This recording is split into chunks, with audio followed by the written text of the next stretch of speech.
ಕ್ಷಣಗಳಲ್ಲಿ ಸಿಎಂ ಮುಂದೆ 6 ಜನ ನಕ್ಸಲರ ಶರಣಾಗತಿ ಪ್ರಕ್ರಿಯೆ ನಡೆಯುತ್ತೆ. ಇದೊಂದು ಐತಿಹಾಸಿಕ ಹೆಜ್ಜೆ. ಇಲ್ಲಿ ತನಕ ರಾಜ್ಯದ ಯಾವುದೇ ಮುಖ್ಯಮಂತ್ರಿಗಳ ಮುಂದೆ ಖುದ್ದಾಗಿ ಬಂದು ನಕ್ಸಲರು ಶರಣಾಗತಿ ಆಗಿರಲಿಲ್ಲ. ಸೊ ಒಂದು ಇತಿಹಾಸವನ್ನಂತೂ ಈ ಪ್ರಕ್ರಿಯೆ ಬರೀಲಿಕ್ಕಿದೆ. ಇನ್ನೇನು ಸ್ವಲ್ಪ ಹೊತ್ತಲ್ಲಿ ಅದಾಗುತ್ತೆ ಅನ್ನೋದ್ರ ಡೀಟೇಲ್ಸ್ ಲಭ್ಯ ಆಗ್ತಾ ಇದೆ. ಸಿಎಂ ಸಮ್ಮುಖದಲ್ಲೇ ಸಿಎಂ ಅವರ ಒತ್ತಾಸೆಯಂತೆಯೇ 6 ಜನ ನಕ್ಸಲರು ಬೆಂಗಳೂರು ಕಡೆಗೆ ಪ್ರಯಾಣವನ್ನ ಬೆಳೆಸಿದ್ದಾರೆ. ಚಿಕ್ಕಮಗಳೂರಿನ ದುರ್ಗಮ ಕಾಡಿನ ಬಳಿಕ ಚಿಕ್ಕಮಗಳೂರಿನಿಂದ ಬೆಂಗಳೂರು ಕಡೆಗೆ ಅವರ ಪ್ರಯಾಣ ಸಾಗಿದೆ. ಇನ್ನೊಂದು ಸ್ವಲ್ಪ ಹೊತ್ತಲ್ಲಿ ಅವರು ಮುಖ್ಯಮಂತ್ರಿಗಳ ಕಚೇರಿಗೆ ಆಗಮಿಸ್ತಾರೆ ಅನ್ನುವಂತಹ ಮಾಹಿತಿ ಲಭ್ಯ ಆಗ್ತಾ ಇದೆ. ಇಲ್ಲಿ ತನಕ ನಕ್ಸಲರು ಒಟ್ಟು 13 ಜನ ಈ ರೀತಿ ಸರೆಂಡರ್ ಆದವರು ಇದ್ದಾರೆ ರಾಜ್ಯದಲ್ಲಿ. ಆದರೆ ಮುಖ್ಯಮಂತ್ರಿಗಳ ಮುಂದೆ ಒಂದು ಸರೆಂಡರ್ ಆಗ್ತೀವಿ ಅಂತ ಹೇಳಿದವರು ಯಾರೂ ಇಲ್ಲ. ಆಮೇಲೆ ಆ ಪ್ರಕ್ರಿಯೆಗಳ ಹಿಂದೆ ಕೂಡ ಆಗಿರಲಿಲ್ಲ. ಚಿಕ್ಕಮಗಳೂರಿನಲ್ಲಿ ಮಾತ್ರ ವೇದಿಕೆ ಇತ್ತು. 2010, 14, 16, 17 ಇಲ್ಲೆಲ್ಲ 3 ಜನ, 2, 4 ಜನ ಅಂತೆಲ್ಲ ಸರೆಂಡರ್ ಆಗಿದ್ರಲ್ಲ. ಅವಾಗೆಲ್ಲ ಚಿಕ್ಕಮಗಳೂರಿನ ಜಿಲ್ಲಾಡಳಿತನೇ ವೇದಿಕೆಯನ್ನು ಕಲ್ಪಿಸಿಕೊಟ್ಟಿತ್ತು. ಬಟ್ ಇದೇ ಮೊದಲ ಬಾರಿಗೆ ರಾಜ್ಯದಲ್ಲಿ ನಡೀತಾ ಇರುವಂತಹ ಅತಿ ದೊಡ್ಡ ಸರೆಂಡರ್ ಪ್ರಕ್ರಿಯೆಯಲ್ಲಿ ಬೆಂಗಳೂರಿನಲ್ಲಿ ಆಗ್ತಾ ಇರೋದು, ಅದು ಕೂಡ ಮುಖ್ಯಮಂತ್ರಿಗಳ ಸಮ್ಮುಖದಲ್ಲಿ ಅನ್ನೋದು ಬಹಳ ವಿಶೇಷ. ಮತ್ತು ಇದು ಬಹಳ ದೊಡ್ಡ ಕ್ರೆಡಿಟ್ ಕೂಡ ಅವ್ರಿಗೆ ಸಿಗುತ್ತೆ. ಯಾಕಂದರೆ ಕರ್ನಾಟಕದಲ್ಲಿ ನಕ್ಸಲ್ ಮುಕ್ತ ರಾಜ್ಯವನ್ನಾಗಿ ಮಾಡಿದಂತಹ ಕ್ರೆಡಿಟ್ಟು ನನ್ನ ಕಾಲಾವಧಿಯಲ್ಲಿ ನನಗೆ ಸಿಗುತ್ತೆ ಅನ್ನುವಂತಹ ಲೆಕ್ಕಾಚಾರ. ಸಹಜವಾಗಿ ಪೊಲಿಟಿಕಲ್ ಗೇನ್ ಕೂಡ ಅವ್ರಿಗೆ ಇದರಿಂದ ಆಗತ್ತೆ. ಏನೇ ಆಗಲಿ, ಶಸ್ತ್ರಾಸ್ತ್ರವನ್ನು ತೊರೆಸಿ ಇವ್ರನ್ನ ಉನ್ನತ ಮಾರ್ಗದಲ್ಲಿ ಕಳಿಸಿದಂತಹ ಅತಿ ದೊಡ್ಡ ಕ್ರೆಡಿಟ್ ಕೂಡ ಮುಖ್ಯಮಂತ್ರಿಗಳಿಗೆ ಸಿಕ್ಕ ಹಾಗೆ ಕಾಣಿಸುತ್ತೆ. ಸದ್ಯಕ್ಕೆ ಪೊಲೀಸ್ ವಾಹನ ಮತ್ತು ಸಮಿತಿ ಸದಸ್ಯರು ಮತ್ತು 6 ಜನ ನಕ್ಸಲರನ್ನ ಒಳಗೊಂಡಂತಹ ಟೀಮ್ ಬೆಂಗಳೂರು ಕಡೆಗೆ ಪ್ರಯಾಣವನ್ನು ಬೆಳೆಸಿದೆ. ಚಿಕ್ಕಮಗಳೂರಿನಲ್ಲೇ ಇದಕ್ಕೆಲ್ಲ ವೇದಿಕೆ ನಿರ್ಮಾಣ ಆಗಿತ್ತು. ಬಟ್ ಲಾಸ್ಟ್ ಮೂಮೆಂಟಲ್ಲಿ ಸಿಎಂ ಅವರೇ ಬಯಸಿದ್ರಂತೆ ಇವರ ಶರಣಾಗತಿ ನನ್ನ ಸಮ್ಮುಖದಲ್ಲೇ ಆಗಲಿ ಅಂತ. ಬಿಕಾಸ್ ಅವ್ರು ಭಾಳ ಮುತುವರ್ಜಿನ ವಹಿಸಿದ್ರು. ಈ ಪ್ಯಾಕೇಜ್ ಘೋಷಣೆ ಇರ್ಬೋದು ಮತ್ತು ಆ ನಕ್ಸಲರ ಡಿಮ್ಯಾಂಡ್ಸ್ ಇರ್ಬೋದು, 1.5-2 ತಿಂಗಳಿಂದಂತೂ ಪ್ರಕ್ರಿಯೆಗೆ ಭಾಳ ವೇಗವನ್ನು ಕೊಟ್ಟಿದ್ರು. ಮತ್ತು ಸಂಧಾನಕ್ಕೆ ಬೇಕಾದಂತಹ ಎಲ್ಲ ಪ್ರಕ್ರಿಯೆಗಳಿಗೂ ಕೂಡ ಅವರು ಮುತುವರ್ಜಿಯಿಂದ ವಹಿಸಿದ್ರು. ಬೆಂಗಳೂರಿಗೆ ಬರ್ತಾ ಇದ್ದಾರೆ 6 ಜನ ನಕ್ಸಲರು. ಬಿಗಿ ಪೊಲೀಸ್ ಭದ್ರತೆಯಲ್ಲಿ ಅವರನ್ನ ಬೆಂಗಳೂರಿಗೆ ಕರ್ಕೊಂಡು ಬರಲಾಗ್ತಾ ಇದೆ. ಟೋಟಲ್ ಆಗಿ 11 ವಾಹನಗಳಲ್ಲಿ ಬೆಂಗಳೂರಿನತ್ತ ಈ ನಕ್ಸಲರು ಮತ್ತು ಪೊಲೀಸ್ ಸಿಬ್ಬಂದಿಗಳು ಹಾಗೂ ಆ ಟೀಮ್, ಆ ಸಮಿತಿ ಏನಿದೆ ಮತ್ತು ಕುಟುಂಬಸ್ಥರು, ನಕ್ಸಲರಿಗೆ ಸಂಬಂಧಪಟ್ಟಂತಹ ಕುಟುಂಬಸ್ಥರು ಎಲ್ಲರಿಗೂ ಕೂಡ ಸರ್ಕಾರಿ ವಾಹನದ ವ್ಯವಸ್ಥೆಯನ್ನ ಸಹಾನುಭೂತಿಯ ಭಾಗವಾಗಿ ಮಾಡಲಾಗಿದೆ. ಸಮಾಜದ ಮುಖ್ಯವಾಹಿನಿಗೆ ಬರಬೇಕಾದ್ರೆ ನಕ್ಸಲರು ಇಲ್ಲಿ ತನಕ ತಮ್ಮವರು ಯಾರು, ಏನು ಕತೆ ಅಂತ ಇದಿರಲಿಲ್ಲ ಅಲ್ಲ. ಈಗ ಕುಟುಂಬ ಒಂದಿದೆ ನಿಮಗೋಸ್ಕರ ಅನ್ನೋದನ್ನ ಕೂಡ ಖಾತ್ರಿಪಡಿಸೋ ನಿಟ್ಟಿನಲ್ಲಿ ಈ ಥರದ್ದೆಲ್ಲ ಹೆಜ್ಜೆಗಳನ್ನು ಇಡ್ತಾ ಇದ್ದಾರೆ. ನಾನು ಆಗಲೇ ಹೇಳಿದಾಗೆ 13 ಜನ ಇಲ್ಲಿ ತನಕ ಶರಣಾಗತರಾಗಿದ್ದಾರೆ. ಒಂದ್ಸಲ 4 ಜನ, 3 ಜನ ಆ ಥರ ಇನ್ಸ್ಟಾಲ್ಮೆಂಟಲ್ಲಿ ಶರಣಾಗತರಾಗಿದ್ರು.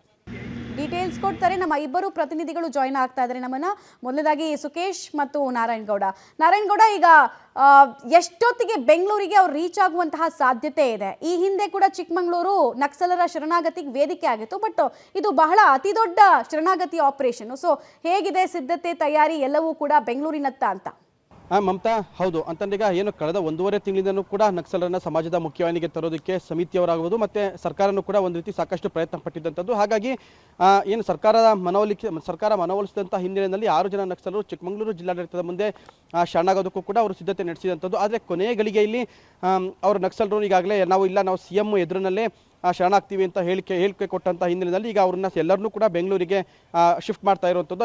ಅಂದರೆ ಹೆಚ್ಚು ಕಡಿಮೆ ಈಗಾಗಲೇ ಅವರ ಗಾಡಿಗಳು ಕೂಡ ಈಗ ಹಾಸನ ದಾಟಿದೆ ಅನ್ನೋ ಮಾಹಿತಿ ನಾವು ಅರ್ಧ ದಾರಿಲೇ ಇರುವಂಥದ್ದು. ಗಾಡಿ ಕೂಡ ಹಾಸನ ದಾಟಿರುವಂಥದ್ದು. ಇನ್ನು 2.5 ಗಂಟೆ ಅಷ್ಟರಲ್ಲಿ ಬೆಂಗಳೂರು ಸಿಎಂ ಆಫೀಸ್ ಮುಂದೆ ಇರುವಂಥದ್ದು ಒಂದು ಮಮತಾ. ಆದರೆ ಇನ್ನೊಂದು 2016-17ರಲ್ಲಿ ಸಿಎಂ ಸಿದ್ದರಾಮಯ್ಯನವರೇ ಸಿಎಂ ಆಗಿದ್ದಂಥ ಸಂದರ್ಭದಲ್ಲೂ ಕೂಡ 5 ಜನ ನಕ್ಸಲರು ಸಮಾಜದ ಮುಖ್ಯವಾಹಿನಿಗೆ ಬಂದಿದ್ದರು. ಅವರು ಅವತ್ತು ಜಿಲ್ಲಾಡಳಿತದ ಮುಂದೆನೇ ಸರೆಂಡರ್ ಆಗಿದ್ದರು ಮತ್ತು ಸರ್ಕಾರದ ಪ್ಯಾಕೇಜ್ ನಡೆಯಲೇ ಬಂದಿದ್ದಂಥದ್ದು. ಆದರೆ ಚಿಕ್ಕಮಗಳೂರು ಜಿಲ್ಲಾಡಳಿತ ಎಲ್ಲ ಸೌಲಭ್ಯಗಳನ್ನು ಮಾಡ್ಕೊಂಡಿದ್ದಂಥ ಸಂದರ್ಭದಲ್ಲೂ ಕೂಡ ಇನ್ನೇನು ಕೊನೆಗಳಿಗೆ ಬಂದರು ಅನ್ನೋಂಥ ಟೈಮಲ್ಲಿ ಅವರು ತಕ್ಷಣ ಬೆಂಗಳೂರಿಗೆ ಶಿಫ್ಟ್ ಆಗಿದ್ದಂಥದ್ದು ಕೂಡ ಸಾಕಷ್ಟು ಅನುಮಾನಗಳಿಗೆ ಕಾರಣ ಆಗಿರುವಂಥದ್ದು. ಯಾಕೆಂತಂದರೆ ಸಿಎಂ ಈ ಹಿಂದೆ ಕೂಡ ಮುಖ್ಯಮಂತ್ರಿಗಳು ಈ ರೀತಿಯಾದಂಥ ಒಂದು ನಕ್ಸಲ್ ಶರಣಾಗತಿ ಟೈಮಲ್ಲಿ ಅವರ ಎದುರುಗಡೆ ಆಗಿರಲಿಲ್ಲ. ಆದರೆ ಈ ಟೈಮಲ್ಲಿ ತಕ್ಷಣ ಯಾಕೆ ಅನ್ನೋದು ಕೂಡ ಒಂದು ಪ್ರಶ್ನೆ ಕಾಡ್ತಿರುವಂಥದ್ದು. ಅಂದರೆ ಆ ನಕ್ಸಲರು ಸಮಾಜದ ಮುಖ್ಯವಾಗಿ ಬರೋದಕ್ಕೆ ಹಿಂದೆ ಟಾಗ್ತಾ ಇದ್ರು.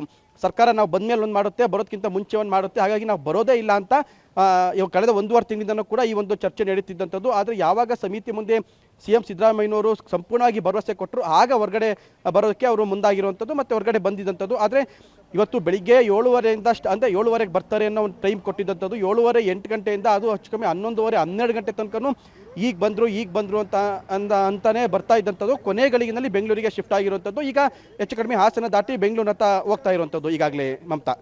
ಓಕೆ, ಹಾಗೆ ಸಂಪರ್ಕದಲ್ಲಿ ನಾರಾಯಣಗೌಡ. ಇನ್ನು ಸುಕೇಶ್, ರಾಜ್ಯದ ರಾಜಕಾರಣದ ಇತಿಹಾಸದಲ್ಲೇ ಯಾವೊಬ್ಬ ಮುಖ್ಯಮಂತ್ರಿಯ ಮುಂದೆ ಕೂಡ ನಕ್ಸಲರು ಬಂದು ಶರಣಾದಂತಹ ಹಿಸ್ಟ್ರಿನೇ ಇಲ್ಲ.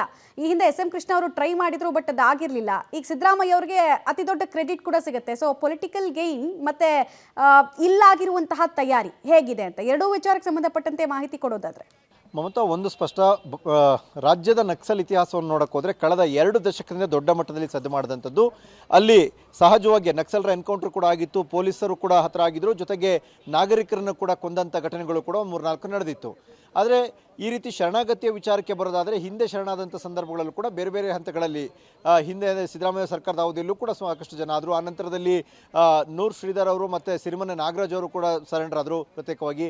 ಅವೆಲ್ಲ ಸಂದರ್ಭದಲ್ಲೂ ಕೂಡ ಜಿಲ್ಲಾಡಳಿತದ ಮುಂದೆ ಅವರು ಸರೆಂಡರ್ ಆಗಿದ್ದರು. ಆದರೆ ಕೆಲವೊಂದು ಭರವಸೆಗಳನ್ನು ಈಡೇರಿಸುವ ಹಂತದಲ್ಲಿ ಸಮರ್ಪಕವಾಗಿರಲಿಲ್ಲ ಅನ್ನೋ ಕಾರಣಕ್ಕಾಗಿ ಮುಖ್ಯಮಂತ್ರಿ ಅವರ ಮುಂದೆ ನಾವು ಸರೆಂಡರ್ ಆಗ್ತೀವಿ ಅಂತ 6 ಜನ ಒತ್ತಡ ತಂದಂಥ ಹಿನ್ನೆಲೆಯಲ್ಲಿ ಅವರ ಶರಣಾಗತಿಯನ್ನು ಬೆಂಗಳೂರಿಗೆ ಮುಖ್ಯಮಂತ್ರಿಗಳ ಗೃಹ ಕಚೇರಿಗೆ ಶಿಫ್ಟ್ ಮಾಡಲಾಗಿದೆ. ಇನ್ನೂ ವಿಶೇಷ ಅಂದರೆ ಇವತ್ತಿನ ಶರಣಾಗತಿ ಯಾಕೆ ಮಹತ್ವದ್ದು ಅನ್ನೋದಾದರೆ, ಬಹುತೇಕ ರಾಜ್ಯದಲ್ಲಿ ನಕ್ಸಲ್ ಹೋರಾಟದ ಇತಿಹಾಸದ ಯುಗಾಂತ್ಯ ಅಂತಲೇ ಹೇಳ್ಬೋದು.